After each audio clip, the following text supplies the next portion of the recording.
Oke, di sini saya akan menjelaskan mengenai koneksi database. Nah, untuk dapat melakukan koneksi database, di sini kita memerlukan yang namanya connection string. Nah, sesuai dengan namanya connection string, di mana penulisannya itu adalah dalam bentuk string. Nah, penulisan connection string itu berbeda-beda untuk setiap provider. Nah, di mana provider database itu dimulai dari ada yang paling umum kita kenal, SQL Server, kemudian ada lagi Access, kemudian ada lagi MySQL, Postgre, dan sebagainya. Jadi banyak provider database yang tersedia. Beda provider, maka beda juga penulisan connection string. Nah, untuk mengetahui bagaimana bentuk atau format penulisan dari connection string, ya, kita harus melihat dulu sumbernya dari mana, ya, bagaimana cara kita mengetahui formatnya. Nah, tidak perlu hafal, cara cepatnya itu tinggal kalian googling aja yang namanya connection string. Ya, nah, maka paling awal akan muncul www.connectionstring.com. Oke, kita coba masuk. Nah, di sini akan tersedia sejumlah provider yang bisa Anda gunakan untuk mengkoneksi database. Ya, Anda bisa melihat misalnya contohnya untuk Access, ya, bagaimana mengkoneksi database dengan menggunakan Access. Nah, untuk Access saja itu juga tersedia untuk beberapa providernya. Ya. Nah, yang akan kita gunakan nanti di sini adalah SQL Server.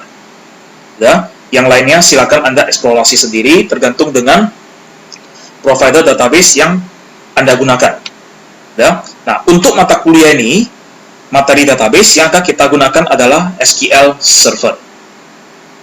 Oke, nah, itu sekilas mengenai connection string. Nah, kemudian yang kedua, kita masuk lanjutannya, cara kita melakukan connection string. Nah, di sini saya menyediakan lagi, yang kedua adalah database-nya. Saya sudah menyediakan satu database yang namanya coba-coba. Dan di dalam database ini tersedia satu tabel yang namanya barang. Oke, untuk koneksi database, kita fokus ke nama database-nya, yakni database coba-coba. Ya.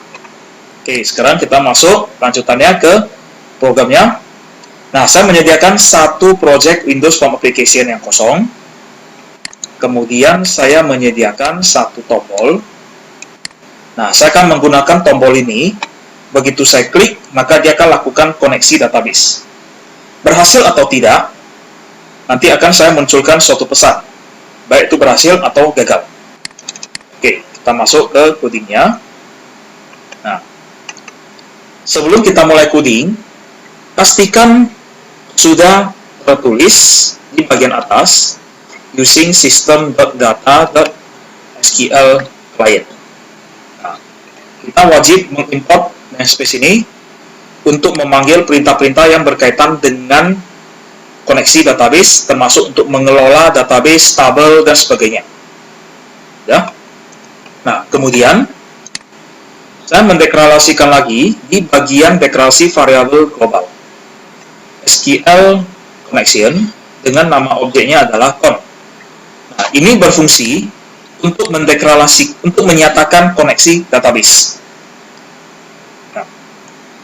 Apabila saya mengklik tombol, ya, maka lakukanlah koneksi database.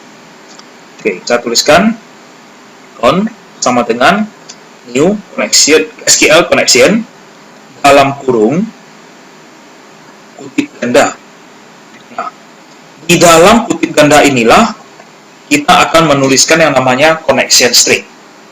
Sesuai dengan namanya connection string, kita tuliskan dalam tipe string.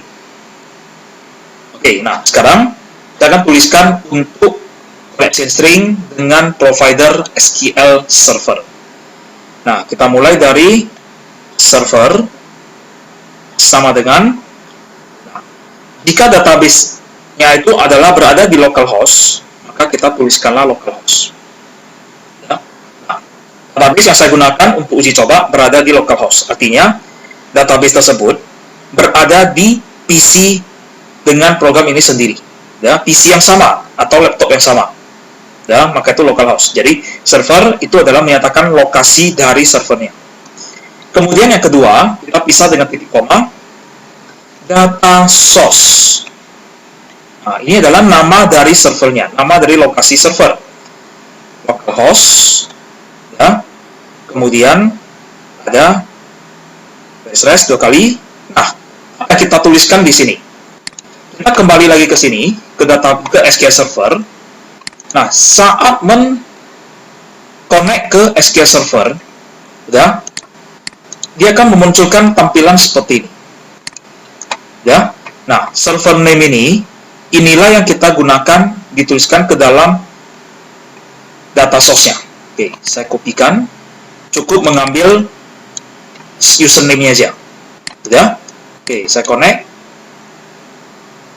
Kita kembali lagi kemari. Sini. Nah, saya tuliskan server name-nya. Pastikan dengan titik koma.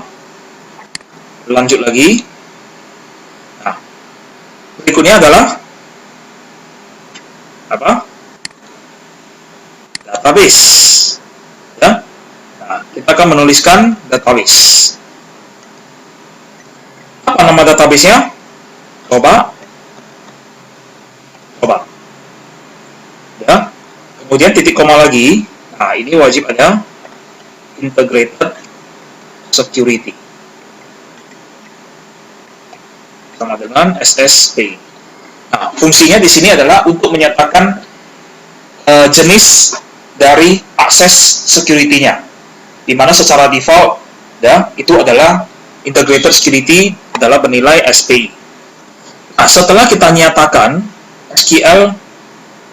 kita nyatakan connection string, maka kita lakukan open. Ya. Nah, kita akan coba jalankan.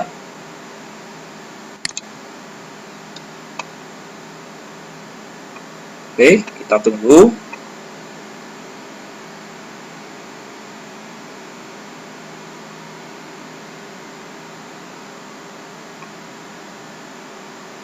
Oke, lagi dijalankan programnya. Oke, nah, saya mengklik tombol ini. Saya klik. Apakah error? Nah, nggak error.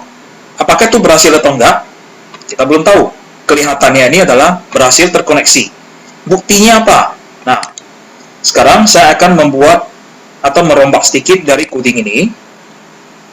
Saya memanfaatkan penanganan kesalahan, exception handling, ya, dengan try dan catch.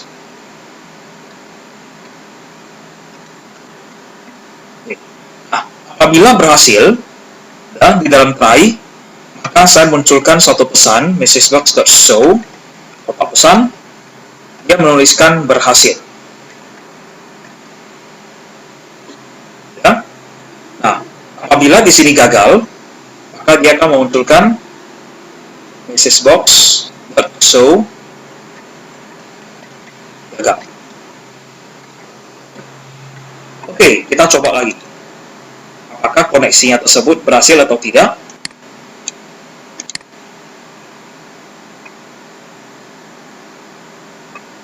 Nah, berhasil. Ya, koneksinya berhasil. Oke, nah berikutnya, misalnya, saya akan merombak sedikit. Jika localhost-nya itu, saya menambahkan satu karakter. Ya, lokasi servernya tidak ditemukan. Apakah itu berhasil atau gagal? Nah, di sini, dia masih berhasil. Alasannya, ya, di dalam data source sudah dinyatakan juga localhost. Ya. Nah, kalau misalnya saya ganti di bagian data source ini. Ya. Misalnya username-nya agak berbeda. Saya jalankan. Data source-nya berbeda.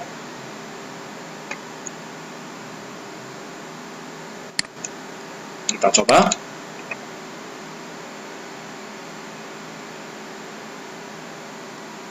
Oke, lagi koneksi.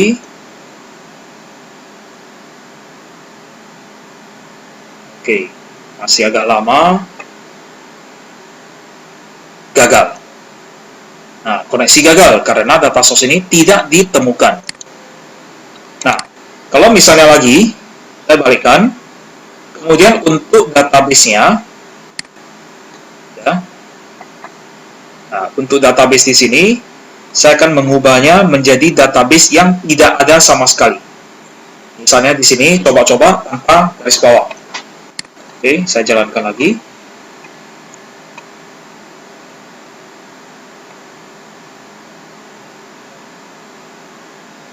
Oke, kita tunggu bentar.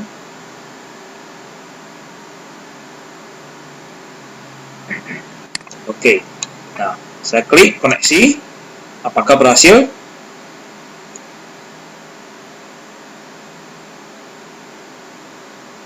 Oke, lagi mengkoneksi. Gagal. Jadi dalam hal ini adalah database-nya tidak ditemukan. Oke, saya balikkan lagi ke normal. Data source-nya sesuai, database-nya ada. Nah, kita coba lagi.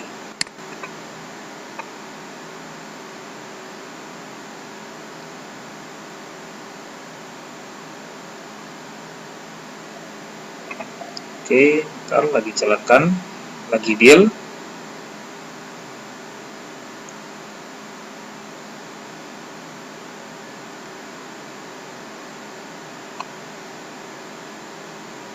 Oke, programnya agak lambat dikit.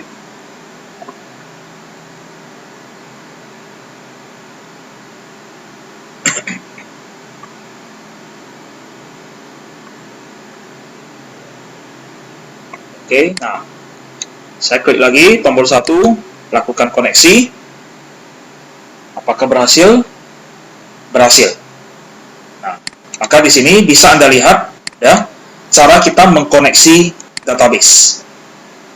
Nah, di video berikutnya ya, Anda akan melihat bagaimana kita akan mulai melakukan koneksi database, kemudian akan dilanjutkan lagi dengan bagaimana kita mengelola record di dalam tabel yang ada di dalam database tersebut.